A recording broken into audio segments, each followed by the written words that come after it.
ఓ అమాయకుడు, ఆటవికుడైన తిన్నడు పరమేశ్వరుడికి తన కళ్ళు ఇచ్చి కన్నప్పగా చరిత్రలో మిగిలిపోయాడు.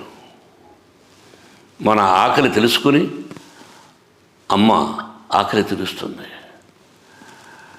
మనకి ఏది కావాలంటే అది శక్తికి మించి అమ్మా నాన్నలు మనకిస్తారు. నా దృష్టిలో మా అమ్మా నాన్నలు కన్నప్పలు. మా అమ్మ పేరు లక్ష్మమ్మ. దురదృష్టవశాత్తు పుట్టుకతో 2 చెవులు వినిపించవు. ఆ మహాతల్లికి పరమేశ్వరుడు 5 మంది సంతానాన్ని ఇచ్చాడు.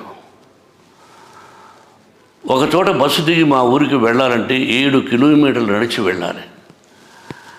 ఆ దారి కూడా అంతంత మాత్రమే. చెవులు వినిపించని నా తల్లి 5 మంది బిడ్డల్ని మోసుకుని మా ఊరికి వెళ్ళేదంటే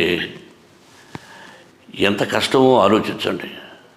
దారిలో ఒక కాలువ, ఒక సువర్ణముఖి నది ఉంది. అది దాటి వెళ్ళాలి. మాది ద్వీపం లాంటి ఊరు. అప్పుడప్పుడు ఈ విషయాన్ని తలుచుకుంటూ ఉంటే ఒళ్ళు గగురుపాటు పొడుస్తుంది. నా కంఠాన్ని అందరూ మెచ్చుకుంటూ ఉంటే ఈ మాటలు నా తల్లికి వినిపించుంటే ఎంత బాగుండేది పరమేశ్వర అని అప్పుడప్పుడు బాధపడుతూ ఉంటాను.